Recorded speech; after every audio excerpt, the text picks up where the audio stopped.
Welcome, true believers. This is Stan Lee.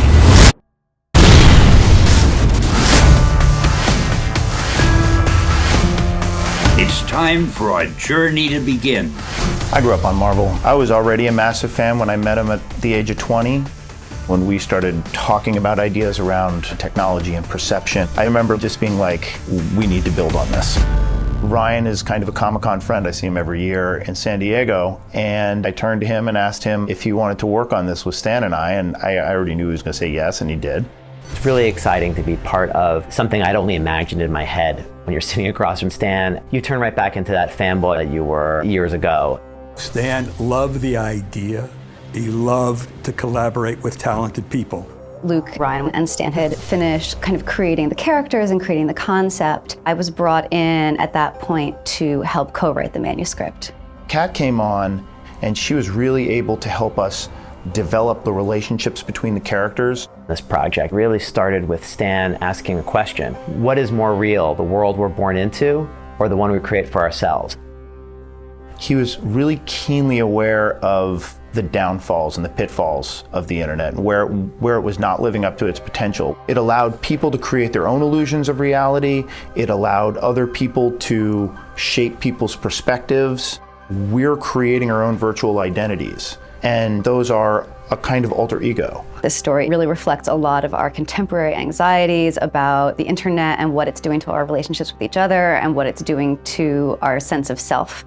The core of this story is ultimately about human connection, the connection that we're not getting in the virtual space. And he was curious about investigating characters and how that technology would affect them. There's always something that menaces the world. So in this case, it's artificial intelligence. But it's the people you care about. Stan had the discipline and experience to focus in on the beating heart of the story, which are the characters. And what he would tell us was, if you care about the characters, you will follow them anywhere. No matter how far out the story went, he always brought us back to it. How would a normal person react if they were in this situation? If Superman saw a character walking down the street who was 10 feet tall with purple skin, 4 arms, breathing fire, and a big tail switching in the back, he might have said something like, "Oh, a creature from another world. I'd better catch him before he destroys the city." If one of my characters saw the same guy, he'd probably say, "Who's the nut in the Halloween costume? I wonder what he's advertising." Stan was always focused on what is the least amount you need to tell a story with. The best stories in the world can be explained in a few words. And then the question became, in what medium are we going to explore this? We wanted to introduce it through a format that Stan hadn't really worked in before. He discovered the opportunity to hear a book through Audible and through Audible books. To him, it was a miracle. Telling this very digital age contemporary story as this Audible original, it's not just about creating these worlds, but bringing the fans into them. He was really excited about this idea that the listener is almost a collaborator in creating the story because they have to visualize it. In one of the most immersive mediums of our time, which is a really great story told to you by a terrific actor. I mean, Yara is an icon. She's such a voice for youth culture, and she understands it so well. There was just really never any other choice. Join forces with the legend Stan Lee and me, Yara Shahidi. With Yara, she is sort of carrying on the torch of how Stan engaged with his fan community. You know, she has such an incredible engagement with her fans and her audience, and so personal. He loved being able to speak and work with and listen to fans and listen to their input. If you feel what you're doing is really good, and if it satisfies you, that's as close as you can come in our business to having integrity.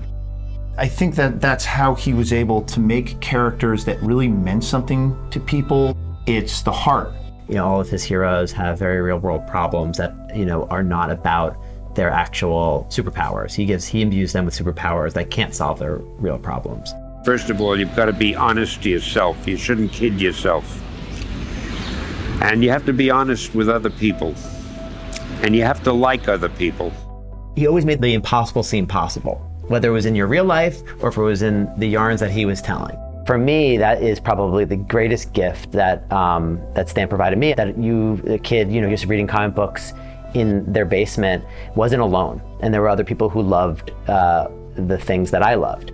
Stan took people who felt different and showed them that they were special. The Trick of Light is an incredibly awesome opportunity for the fan community to engage with one of Stan's final works in a really unique way. I can't wait for fans to listen in. He so enjoyed the opportunity to work with everyone involved with The Trick of Light that I'm sure somehow, somewhere, he's smiling down and saying, "Thank you all. What a wonderful gift." Join us. You won't regret it. Excelsior!